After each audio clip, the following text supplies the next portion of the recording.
Pacientams dažnai kyla klausimas, kurį ortodontinį gydymą rinktis. Šiandien mes pakalbėsim apie du dažniausiai naudojamus ortodontinius aparatų tipus, tai breketai arba kapos.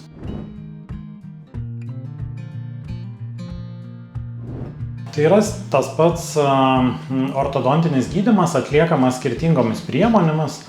Aš dar truputį patikslinsiu irgi, kad šiandien mes kalbėsim apie ortodontinės dantų tiesinimui skirtas kapas, nes lietuvių kalboje žodis kapos nusako daug dalykų. Ir lygiai taip pat jūs, jeigu internete jūs rasit pavadinimą ortodontinės kapos, tiesinančios kapos, skaidrios kapos, alaineriai, elaineriai, visa tai kalba apie tą patį gydymo metodą. Breketai tai yra seniau atsiradęs metodas, kuris paprastai, žinot, yra metaliniai stačiakampiai priklijuoti prie dantų, per kuriuos eina viela, o kapos tai yra skaidraus plastiko pagamintas aparatas, apgaubiantis danties paviršius.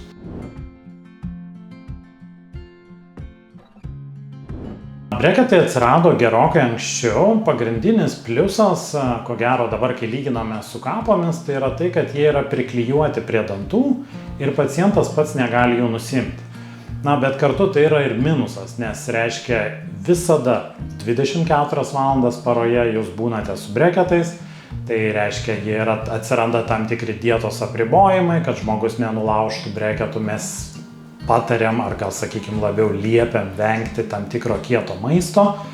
Ir pagrindinis breketų minusas būtų tai priežiūra ir dantų valymas po breketais yra ypatingai sudėtingas. Įsivaizduokit, kad jūsų burnoje be dabartinių dantų kiekio atsiranda dar minimum 28 metaliniai stačiakampiai, tarp kurių yra viela, ant kurios dar gali būti tam tikros spyruoklės, gumos.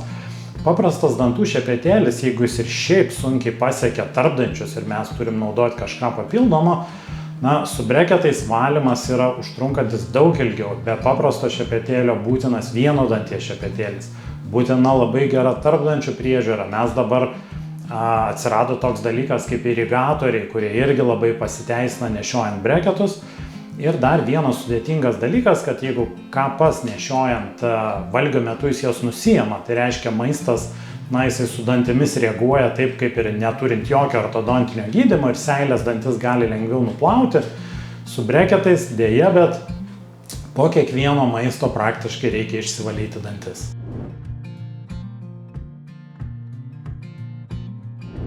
Kapus atsirado daugiau galvojant apie estetiką. Pagrindinis žmonių nusiskundimas nešiojant breketus buvo tai, kad ypač suaugę pacientai nenori metalo vaizdo burnoje. Tai kapos tai buvo toks kaip estetinis variantas. Jos atsirado beje gana seniai, nors dažnai žmonės galvoja, ir čia tas kapo toks bumas įvyko gal prieš 5-6 metus, bet pirmos kapos rinkoje jau pasirodė daugiau kaip prieš 25 metus.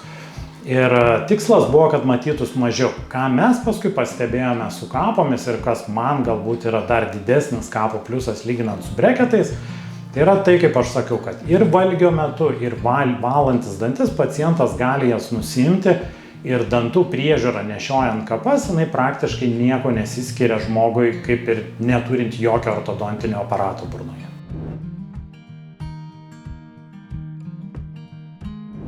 Kai kapos atsirado, iš pradžių, vėlgi kaip ir išmanieji telefonai, viskas evoliucionavo, kapo atsiradimas buvo susijęs su 3D spausdintuvo atsiradimais, dabar mes jas irgi naudojam su tais vadinamais 3D intraoraliniais skaneriais.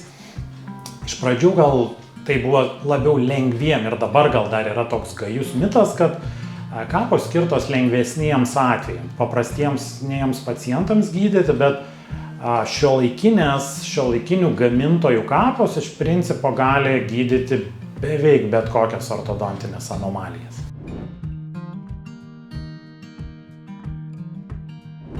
Aš manau, didžiai daliai, kokia 90% pacientų galimas gydymas ir vienu ir kitu variantu, tai yra paciento daugiau ar gydytojo pasirinkimas komforto, dantų priežiūros prasme, yra tam tikros gana retos tam tikras judesys dantų, kur galbūt breketai turi didesnį efektyvumą, Galbūt jeigu mums reikia labai mažo gydymo, tarkim, tiesiog keletą dantukų uždėti, breketai leidžia, nedėti visos burnos metalo, tam tikrą daryti, kaip mes vadinam, segmentą, Kapas jau kaip minimum visada daromas arba ant viršutinio apatinių dantų, ar bent jau ant vieno žandikaulio. Tai tarkim, čia galbūt breketai turėtų tam tikrą ir finansinę naudą, jeigu mums reikia tokio mažo gydymo. Bet, kaip aš sakau, didžiai dalį judesių ir kalbant apie gydymo trukmę, tarp breketų ir kapų didelio skirtumo nėra.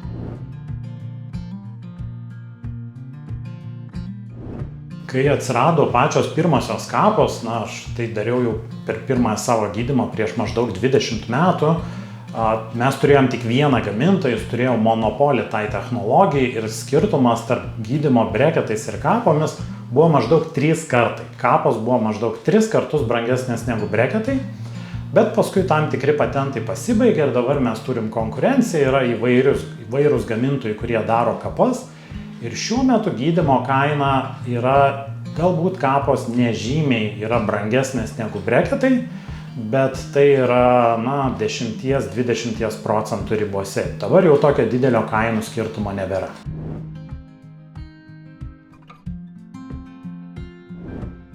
Negalima išskirti nei vieno iš tų būdų, kad jisai kažkuo tai labai ryškiai geresnis negu kitas.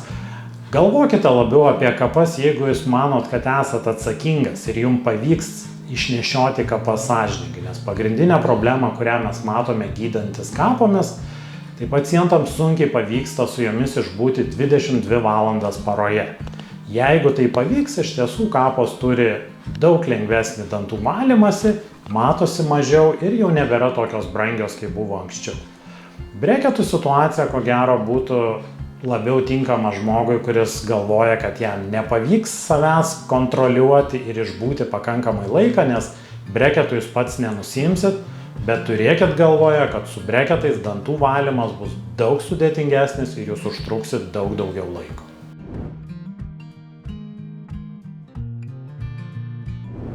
Ortodontinis gydymas paprastai taikomas dviem atvejais. Pirmas dalykas, kas žmonėm turbūt aiškiau suprantama, tai yra, kai žmogui yra negražu, kai yra kažkurie kreivi dantis, galbūt tarpelis, kuris erzina, kažkoks atsikišęs, dantų palenkimo kampas netoks, kuris patinka žmogui, tai yra, taip vadinkim, estetinės priežastis. Antras dalykas tai yra funkcinės priežastis, kurios jau galbūt žmogui ne visada tiksliai matomas, bet kartais ir žmonės skundžiasi tuo, kad jų sąkandis yra toks, kad jie negali kokybiškai sukramtyti maisto, kad kramtant jiem atsiranda kažkokių traškesių ar skausmo sąnaryje. Kartais sąkandis gali turėti įtakos netgi kalbos kokybei, tai čia jau yra tos funkcinės priežastis, kurios irgi yra svarbios taikant ortodontinį gydymą.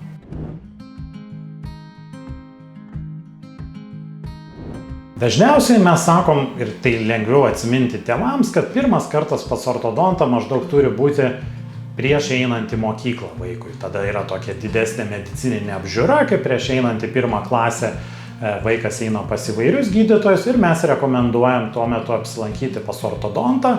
Tik retais atvejais gydymas jau būtų pradedamas tokiam amžiuje, dažniausiai jis daromas šiek tiek vėlesniems ir didesniems vaikams, bet pirmas pasirodymas būtų toks.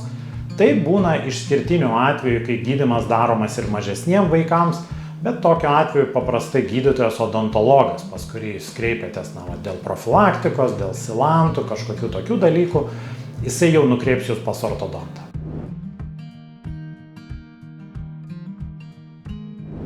Laukti, kai jau žmonės pasiryžta gydytis, jie niekada nenori. Bet iš tiesų ortodontinis gydymas yra tas, kur kažkokios skubių situacijų gali būti labai retai. Ta prasme, ir pats gydymas jis dažniausiai nėra trumpas, mes kalbam apie 1–2 metus ar net ilgiau.